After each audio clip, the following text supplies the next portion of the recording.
Hi, ഞാൻ doctor പ്രിയ Q1B health കെയറിലെ homoeopathic ഫിസിഷ്യനാണ്. ഇന്ന് ക്ലിനിക്കുകളിൽ ഒരുപാട് പേര് വന്ന് പറയുന്ന ഒരു കംപ്ലയിൻ്റ് ആണ്, ഡോക്ടറെ വയറ് നിറച്ച് ഗ്യാസാണ്, ബലൂണ് പോലെ വീർത്തിരിക്കുകയാണ്, നെഞ്ചിൽ ഗ്യാസ് കയറിയിരിക്കുന്നു, തലയിൽ ഗ്യാസ് കയറിയിരിക്കുന്നു. ഇങ്ങനെ ഒരുപാട് കംപ്ലയിൻറ്റുമായിട്ട് ബുദ്ധിമുട്ടുന്ന ഒരുപാട് പേര് നമ്മുടെ ചുറ്റിനുമുണ്ട്. പല കാരണങ്ങൾ കൊണ്ടാണ്, നമ്മുടെ ജീവിതശൈലികൾ കൊണ്ടും നമ്മുടെ ആഹാര രീതികൾ കൊണ്ടാണ് പ്രധാനമായും ഗ്യാസ് ട്രബിൾ ഉണ്ടാവുന്നത്. ഇന്ന് നമുക്ക് എന്തുകൊണ്ടൊക്കെ അല്ലെങ്കിൽ ഏതെല്ലാം ഭക്ഷണങ്ങളാണ് പ്രധാനമായിട്ടും ഗ്യാസ് ഉണ്ടാക്കുന്നതെന്നും നമുക്കൊരു പരിധി വരെ എങ്ങനെയൊക്കെ മാനേജ് ചെയ്യാമെന്നും നോക്കാം.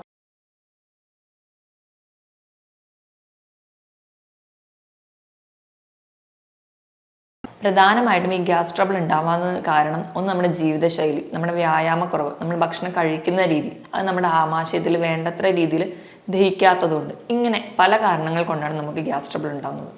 നമ്മൾ കഴിക്കുന്ന രീതി എടുത്ത് നോക്കുകയാണെങ്കിൽ നമ്മൾ പെട്ടെന്ന് കഴിക്കുക, നല്ലപോലെ ചവച്ചരച്ച് കഴിക്കാതെ നമ്മൾ സ്പീഡിൽ കഴിക്കുമ്പോൾ സംസാരിക്കുക, അല്ലെങ്കിൽ സ്ട്രോ ഉപയോഗിച്ച് കഴിക്കുക തുടങ്ങിയ ബുദ്ധിമുട്ടുകൾ അല്ലെങ്കിൽ തുടങ്ങിയ രീതിയിലൊക്കെ നമ്മൾ ഭക്ഷണം കഴിക്കുകയാണെങ്കിൽ നമ്മൾ കഴിക്കുന്ന ഭക്ഷണത്തിനോടൊപ്പം കുറച്ച് ഗ്യാസ് കൂടി നമ്മുടെ ആമാശയത്തിലെത്തും. അതുവഴി നമുക്ക് ഗ്യാസ് ട്രബിൾ ഉണ്ടാവുന്നുണ്ട്.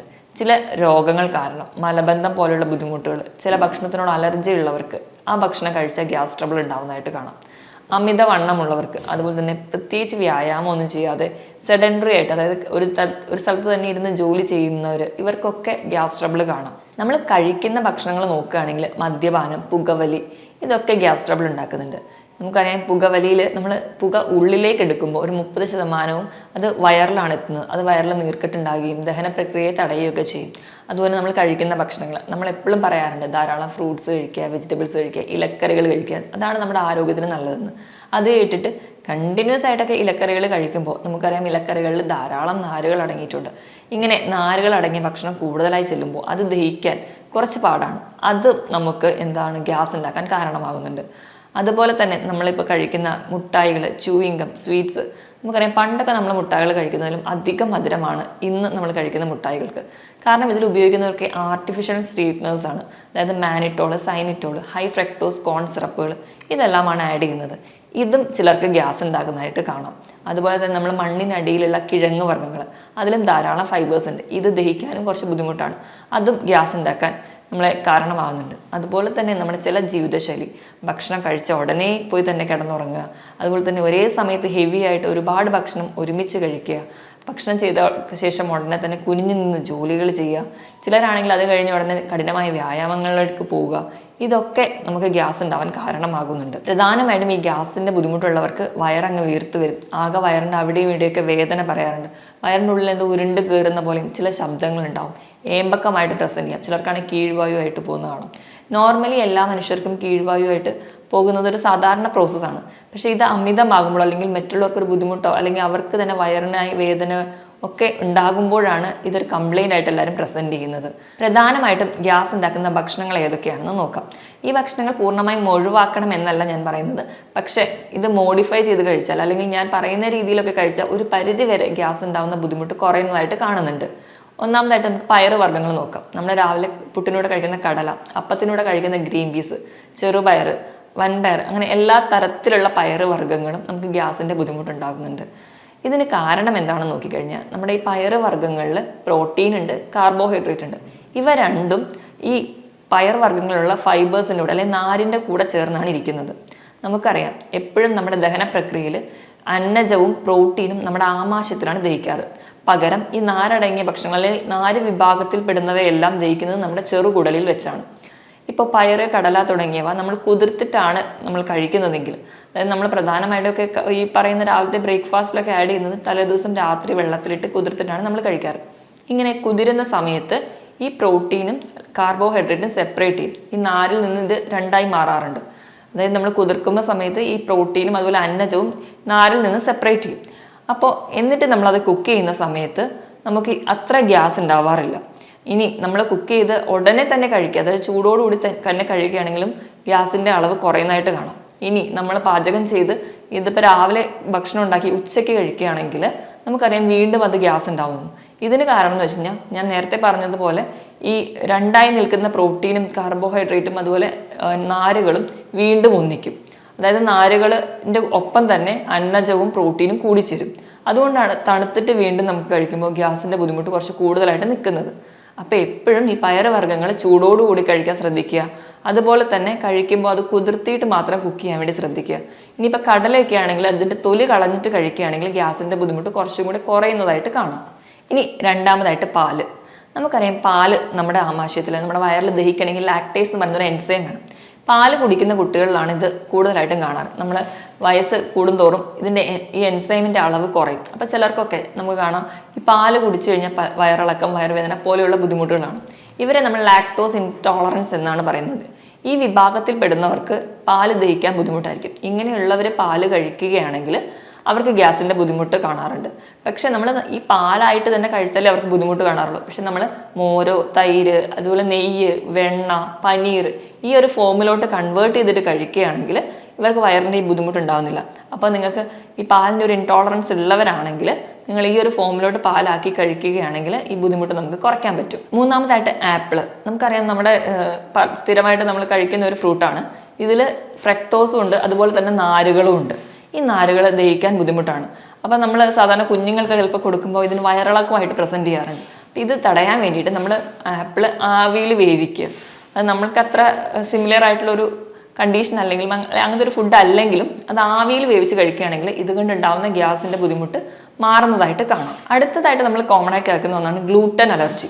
പ്രധാനമായും ഈ ഒരു കണ്ടീഷൻ നമ്മൾ സീലിയാക് ഡിസീസ് എന്ന് പറയും. ഗ്ലൂട്ടൻ എന്ന് പറഞ്ഞു കഴിഞ്ഞാൽ ഗോതമ്പിൽ അടങ്ങിയിരിക്കുന്ന ഒരു കമ്പോണൻ്റ് ആണ്. ഇത് ഗോതമ്പിലുണ്ട്, അതുപോലെ ബാർലിയിലുണ്ട്, ഓട്സിലൊക്കെ കാണാറുണ്ട്. ചിലർക്ക് ഇത് കഴിച്ച് കഴിഞ്ഞാൽ ചില അലർജി വരാറുണ്ട്. അതായത് ചപ്പാത്തിയൊക്കെ കഴിച്ച് കഴിഞ്ഞിട്ട് ഗ്യാസ് ട്രബിൾ എടുക്കുന്നവർ ഒരുപാട് പേര് നമ്മുടെ ചുറ്റിനുമുണ്ട്. അപ്പം ഇങ്ങനെയുള്ളവരാണെങ്കിൽ ഗോതമ്പിൽ ഉപയോഗം കുറയ്ക്കുക. അതുപോലെ തന്നെ നമുക്ക് ഓട്സിലൊക്കെ ഈ ഗ്ലൂട്ടൻ ഫ്രീ ആയിട്ടുള്ള ഓട്സ് ഒക്കെ ഇന്ന് മേടിക്കാൻ പറ്റും. അങ്ങനെയുള്ളവരാണെങ്കിൽ അത് വാങ്ങി കഴിക്കുന്നത് കുറച്ചും കൂടി നല്ലതാണ്. അതുപോലെ തന്നെയാണ് ഇന്ന് നമ്മൾ കഴിക്കുന്ന കാർബണേറ്റഡ് ഡ്രിങ്ക്സ്. നമുക്കറിയാം സോഡ, അതുപോലെ കോളകളിലൊക്കെ അതിലൊക്കെ കാർബൺ ഡൈ ഓക്സൈഡ് കൂടി മിക്സ് ചെയ്തിട്ടിരിക്കുന്നുണ്ട്. നമ്മളത് കുപ്പി പൊട്ടിക്കുമ്പോൾ തന്നെ ആ ഒരു പതയൊക്കെ ആയിട്ട് കാണാറുണ്ട്. അപ്പം ഇത് നമ്മൾ കുടിക്കുമ്പോൾ നമ്മുടെ ആമാശയത്തിലെത്തുമ്പോൾ നമ്മുടെ വയറിലെ ചൂട് തട്ടുമ്പോൾ ഇതിൽ നിന്ന് കാർബൺ ഡൈ ഓക്സൈഡ് പെട്ടെന്ന് സെപ്പറേറ്റഡ് ആവും. ഇത് വയറിൽ ഗ്യാസ് ഉണ്ടാക്കാൻ കാരണമാകുന്നുണ്ട്.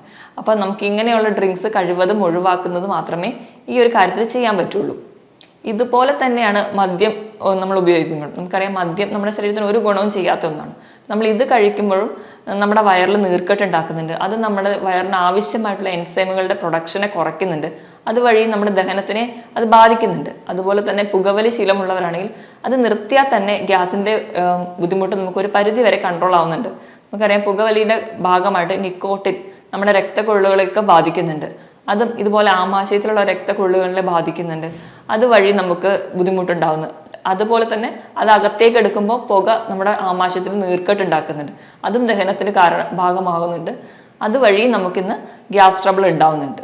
അതുപോലെ തന്നെ നമ്മളിന്ന് കുഞ്ഞു കുട്ടികളെ തൊട്ട് ശീലിപ്പിക്കുന്നതാണ് ചോക്ലേറ്റ്സ്, അല്ല ബേക്കറി ഐറ്റംസ് ഒക്കെ. ഇതിലൊക്കെ ധാരാളം ആർട്ടിഫിഷ്യൽ സ്വീറ്റ്നേഴ്സ് ആണ്.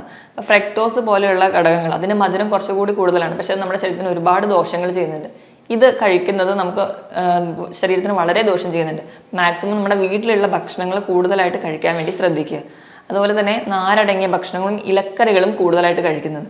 നമ്മുടെ ശരീരത്തിന് പല ഗുണങ്ങളും ഇലക്കറികൾ ചെയ്യുന്നുണ്ടെങ്കിലും നമുക്ക് ഒരുപാടാകുമ്പോൾ, പ്രത്യേകിച്ച് മുരിങ്ങ ഇലയൊക്കെ ധാരാളമായി കഴിക്കുമ്പോൾ ഈ ഫൈബറിൻ്റെ അളവ് കൂടുതലാണ്. നമ്മുടെ വയറിൽ ചെല്ലുമ്പോൾ ഇത് ആമാശയത്തിലല്ല ദഹിക്കുക, വൻകുടലിലും ചെറുകുടലിലും ഒക്കെ വെച്ചിട്ടാണ് ഫൈബറിൻ്റെ ദഹനം നടക്കുന്നത്. അപ്പോൾ ഈ ദഹനം പ്രോപ്പറായി നടക്കാതെ വരുമ്പോഴും ഇങ്ങനെയുള്ള ഇലക്കറികൾ, അത് മെയിൻലി പറയുന്ന മുരിങ്ങയില, ചീരയില, അതായത് ക്രൂസിഫർ വെജിറ്റബിൾസ് എന്ന് പറയുമ്പോൾ കോളിഫ്ലവർ, ക്യാബേജ്, ബ്രക്കോളി, ഇതൊക്കെ അധികമായി കഴിക്കുകയാണെങ്കിൽ ഗ്യാസിൻ്റെ ബുദ്ധിമുട്ടുണ്ടാകുന്നുണ്ട്. പിന്നെ ഒരു പരിധി വരെ ഇത് കുറയ്ക്കാൻ വേണ്ടി ഞാൻ നേരത്തെ പറഞ്ഞതുപോലെ ചൂടോടെ കഴിക്കുകയാണെങ്കിൽ, നമ്മൾ പാചകം ചെയ്ത ഉടനെ തന്നെ തണുത്ത് കഴിക്കാതെ ചൂടോടെ തന്നെ കഴിക്കുകയാണെങ്കിൽ ഒരു പരിധി വരെയൊക്കെ ഗ്യാസിൻ്റെ ബുദ്ധിമുട്ട് കുറയുന്നതായിട്ട് നമുക്ക് കാണാം. ഇതുപോലെ തന്നെയാണ് കിഴങ്ങ് വർഗ്ഗങ്ങൾ. കിഴങ്ങ് വർഗ്ഗങ്ങൾ എന്ന് പറഞ്ഞാൽ നമ്മുടെ മണ്ണിനടിയിലുള്ളത്. അത് നമ്മുടെ വീട്ടിലെ ചേമ്പ്, ചേന, കപ്പ, അതുപോലെ ക്യാരറ്റ്, ബീട്രൂട്ട്, മധുരക്കിഴങ്ങ്, ഇതെല്ലാം കിഴങ്ങ് വർഗ്ഗങ്ങളാണ്. ഇവയിലും ധാരാളം ഫൈബേഴ്സ് ഉള്ളതുകൊണ്ടാണ് നമുക്ക് ദഹിക്കാൻ ബുദ്ധിമുട്ടും നമുക്ക് ഗ്യാസ് ഉണ്ടാവുന്നതും. ഇതിൻ്റെ ബുദ്ധിമുട്ടും അല്ലെങ്കിൽ ഇത് കഴിച്ചാൽ ഉണ്ടാകുന്ന ഗ്യാസിൻ്റെ ബുദ്ധിമുട്ട് ഒരു പരിധി വരെ കുറയ്ക്കണമെങ്കിൽ ഇതും ചൂടോടുകൂടി കഴിച്ചു കഴിഞ്ഞാൽ നമുക്ക് കൺട്രോൾ ചെയ്യാൻ പറ്റും. ഇനി ലാസ്റ്റ് അല്ലെങ്കിൽ 10ാമത് പറയുന്നത് ഉള്ളി അല്ലെങ്കിൽ വെളുത്തുള്ളിയാണ്. നമുക്കറിയാം ഉള്ളിയിൽ വെളുത്തുള്ളിയിലൊക്കെ അടങ്ങിയിരിക്കുന്നതാണ് അല്ലിസിൻ അല്ലെങ്കിൽ സൾഫർ പോലെയുള്ള കമ്പോണൻറ്റ്. ഈ ഒരു കമ്പോണൻറ്റ് ഉള്ളതുകൊണ്ടാണ് നമ്മൾ പച്ചയ്ക്ക് കഴിക്കുമ്പോൾ വായിലൊരു പുകച്ചിലൊക്കെ ആയിട്ട് പ്രസൻറ്റ് ചെയ്യുക. ഈ ഒരു കമ്പോണൻറ്റ് പച്ചയ്ക്ക് കഴിച്ച് കഴിഞ്ഞാൽ ഗ്യാസിൻ്റെ ബുദ്ധിമുട്ടുണ്ടാകും. ഇത് നമ്മൾ വേവിച്ചിട്ട് കഴിക്കുകയാണെങ്കിൽ ഇത് നമ്മുടെ ശരീരത്തിന് ഒരുപാട് ഗുണങ്ങൾ ചെയ്യുന്നുണ്ട്. ഇപ്പം ഉള്ളിയിലുള്ള അല്ലിസിൻ എന്ന് പറയുന്ന കമ്പോണൻറ്റ് നമ്മുടെ ഉമിനീരിലെ ടൈലിനുമായിട്ട് കമ്പൈൻ ചെയ്തിട്ട് അല്ലിസിഡിൻ എന്ന് പറയുന്ന ഒരു കമ്പോണന്റ് ഉണ്ടാക്കും. ഇത് നമ്മളെ ദഹിക്കാൻ സഹായിക്കുന്നുണ്ട്, നമ്മുടെ കൊളസ്ട്രോൾ കുറയ്ക്കുന്നുണ്ട്, അതിനൊക്കെ വളരെ ഉപകാരപ്പെടുന്നുണ്ട്. അപ്പോൾ നമ്മൾ മാക്സിമം കുക്ക് ചെയ്ത് മാത്രം കഴിക്കുക. ഈ പറഞ്ഞ രീതിയിലൊക്കെ ഭക്ഷണത്തിൽ പാചകം ചെയ്യുന്നതിൽ ചെറിയ മോഡിഫിക്കേഷൻസോ അല്ലെങ്കിൽ ചൂടോടുകൂടി കഴിക്കുകയാണെങ്കിൽ ഒരു പരിധി വരെയുള്ള ബുദ്ധിമുട്ടുകൾ നമുക്ക് കുറയ്ക്കാം. ഇതിനോടൊപ്പം തന്നെ ദിവസവും ഒരു 2.5 മുതൽ 3 ലിറ്ററോളം വെള്ളം കുടിക്കുക. ഭക്ഷണം നല്ലപോലെ ചവച്ചരച്ച് ഭക്ഷണം കഴിക്കാനായിട്ട് ഒരു സെപ്പറേറ്റ് സമയം വെച്ച് പതുക്കെ കഴിക്കാൻ വേണ്ടി ശ്രദ്ധിക്കുക. കൃത്യസമയത്ത് തന്നെ ഭക്ഷണം കഴിക്കുക. അതും ഒരുപാട് ഒരു സമയത്ത് വലിച്ചു വാരി കഴിക്കാതെ 4-5 തവണകളായിട്ട് ചെറിയ ഭക്ഷണങ്ങളാക്കി ഡിവൈഡ് ചെയ്ത് കഴിക്കുക.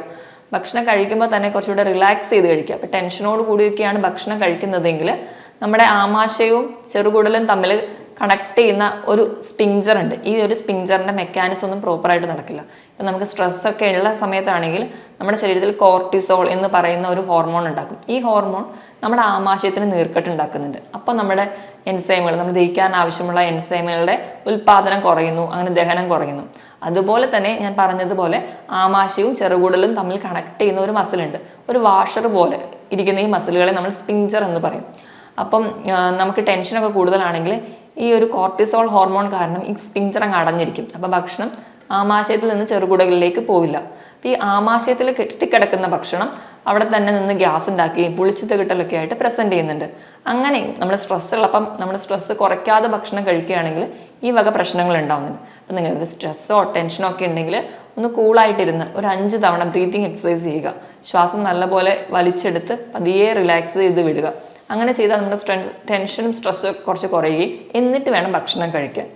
അപ്പം അതുപോലെ തന്നെ കഴിക്കുമ്പം ഇപ്പം കിഴങ്ങ് വർഗ്ഗങ്ങളൊക്കെ കുറച്ച് ഉപയോഗം ഗ്യാസിന് ഉള്ളവർക്കാണെങ്കിൽ കുറച്ച് കുറയ്ക്കുക. ഇപ്പം പയറ്, കടല പോലെയുള്ളതാണെങ്കിൽ തൊലി കളഞ്ഞ് കഴിക്കുക. അതുപോലെ ഈ ഗ്യാസുള്ള ഭക്ഷണങ്ങൾ, അതായത് ഇപ്പം നമ്മൾ സാമ്പാറൊക്കെ രാവിലെ ഉണ്ടാക്കിയ സാമ്പാർ അതുപോലെ തന്നെ വൈകുന്നേരവും കഴിക്കുമ്പോൾ തണുത്ത് കഴിക്കുകയാണെങ്കിൽ അത് ഗ്യാസിൻ്റെ ബുദ്ധിമുട്ടുണ്ടാക്കും. അപ്പോൾ കഴിവതും ഇങ്ങനെ കിഴങ്ങ് വർഗ്ഗങ്ങളോ പയറ് വർഗ്ഗങ്ങളോ തണുത്തിട്ട് കഴിക്കാതെ ചൂടോടുകൂടി തന്നെ കഴിക്കാൻ വേണ്ടി ശ്രദ്ധിക്കുക. പിന്നെ എപ്പോഴും ഭക്ഷണം ഫ്രഷ് ആയിട്ട് തന്നെ കഴിക്കാൻ വേണ്ടി ശ്രദ്ധിക്കുക. ഒരിക്കലും ഭക്ഷണം തലേ ദിവസത്തെ ഭക്ഷണമോ അല്ലെങ്കിൽ നമ്മൾ ഫ്രിഡ്ജിൽ വെച്ചിട്ട് കഴിക്കുന്ന ഭക്ഷണമോ ഇങ്ങനെ വയറിന് എന്തെങ്കിലും ഒരു സെൻസിറ്റിവിറ്റിയോ ബുദ്ധിമുട്ടോ ഉള്ളവർ കഴിക്കാതിരിക്കുക. എപ്പോഴും ഫ്രഷ് ആയിട്ട് കുറച്ച് ക്വാണ്ടിറ്റി ആണെങ്കിലും അപ്പം തന്നെ ഹെൽത്തി ആയിട്ട് കഴിക്കാൻ വേണ്ടി ശ്രദ്ധിക്കണം. ഇനി നമുക്ക് ഈ ഗ്യാസിൻ്റെ ബുദ്ധിമുട്ടൊക്കെ ഉള്ളവർക്കാണെങ്കിൽ അതൊന്ന് കൺട്രോൾ ചെയ്യാൻ വേണ്ടിയിട്ട് ഒരു ചെറിയ ടിപ്പാണ്. അപ്പം നമ്മുടെ കയ്യിൽ 2 കൈകളും ഇങ്ങനെ എടുത്തിട്ട് നമ്മുടെ കയ്യിലെ വിരലുകൾ നമ്മുടെ വാരിയലിൻ്റെ താഴെ ഭാഗത്ത്, അതായത് ആമാശയത്തിലേക്ക് പ്രസ് ചെയ്ത് പിടിക്കുക. എന്നിട്ട് ഒരു 2 മിനിറ്റ് അങ്ങനെ പ്രസ് ചെയ്ത് വെച്ചതിന് ശേഷം ഒന്ന് ചെറുതായിട്ടൊന്ന് റബ്ബ് ചെയ്ത് കൊടുക്കുക. ഇങ്ങനെ നമ്മൾ വയറിന് അല്ലെങ്കിൽ ആമാശയത്തിൻ്റെ മുകൾ ഭാഗത്ത് ചെറുതായിട്ട് റബ്ബ് ചെയ്യുമ്പോൾ ഗ്യാസ് പോവുകയും അത് നമുക്ക് അതുകൊണ്ടുണ്ടാകുന്ന ബുദ്ധിമുട്ട് കുറയ്ക്കുകയും നമ്മുടെ ക്ഷീണമൊക്കെ കുറയ്ക്കുന്നതായിട്ട് കാണാം. ഇനിയിപ്പോൾ റബ്ബ് ചെയ്യുമ്പോൾ എന്തെങ്കിലും കൂടുതൽ ബുദ്ധിമുട്ടുള്ളവരാണെങ്കിൽ ഒരു 2 മിനിറ്റ് ആമാശയത്തിൻ്റെ പുറത്തുനിന്ന് പ്രസ് ചെയ്ത് പിടിക്കുന്നത് തന്നെ വലിയൊരു ആശ്വാസം കിട്ടുന്നതായിട്ട് കാണാം. ഇനി ഞാൻ നേരത്തെ പറഞ്ഞതുപോലെ തന്നെ ധാരാളം ഇലക്കറികളും അതുപോലെ തന്നെ പച്ചക്കറികളും ഒക്കെ കഴിക്കുന്നവരാണെങ്കിൽ നമുക്കറിയണം ഇവയ്ക്കെല്ലാം ആൽക്കലി കണ്ടൻ്റാണ് കൂടുതലായിട്ടുള്ളത്. നമ്മുടെ വയറിൻ്റെ ഉള്ളിൽ എപ്പോഴും ഒരു അസിഡിക് മീഡിയമാണ്. ഇനി ഒരു അമ്ല മീഡിയത്തിലാണ് നമ്മുടെ ഭക്ഷണമൊക്കെ ദഹിക്കാറ്. അപ്പം നമ്മൾ ഒരുപാട് ഇലക്കറികളും ഒക്കെ കഴിക്കുകയാണെങ്കിൽ ഈ അസിഡിക് മീഡിയം മാറിയിട്ട് നമ്മുടെ ശരീരത്തിൽ ആൽക്കലി മീഡിയം അല്ലെങ്കിൽ നമ്മുടെ ആമാശയത്തിൽ ഒരു ആൽക്കലി മീഡിയം ആവും. അപ്പോൾ നമ്മുടെ ഭക്ഷണം നോർമലായിട്ട് ദഹിക്കണമെങ്കിൽ ഒരു മിതമായ രീതിയിൽ ആസിഡിക് മീഡിയം തന്നെ മെയിൻറ്റെയിൻ ചെയ്യണം. അപ്പോൾ ഭക്ഷണം പ്രോപ്പറായിട്ട് ദഹിക്കാത്തതിന് ഒരു കാരണം എന്ന് പറഞ്ഞാൽ ധാരാളമായിട്ട് ഇലക്കറികളൊക്കെ കഴിക്കുന്നവർക്കാണ്. അതിന് കാരണം ഇതാണ്, നമ്മുടെ അസിഡിക് മീഡിയം മാറുമ്പോൾ ദഹനം പ്രോപ്പറായിട്ട് നടക്കില്ല, അതുവഴിയും ഗ്യാസ് ഉണ്ടാവുന്നതായിട്ട് കാണാം. ഇനിയിപ്പോൾ പ്രമേഹം പോലെയുള്ള രോഗങ്ങളിലും ഇങ്ങനെ ഗ്യാസിൻ്റെ ബുദ്ധിമുട്ടായിട്ട് കാണുന്നുണ്ട്. കാരണം എന്ന് വെച്ച് കഴിഞ്ഞാൽ അവരുടെ കുടലിലുള്ള മൂവ്മെൻറ്റ് കുറച്ച് സ്ലോ ആയിരിക്കും.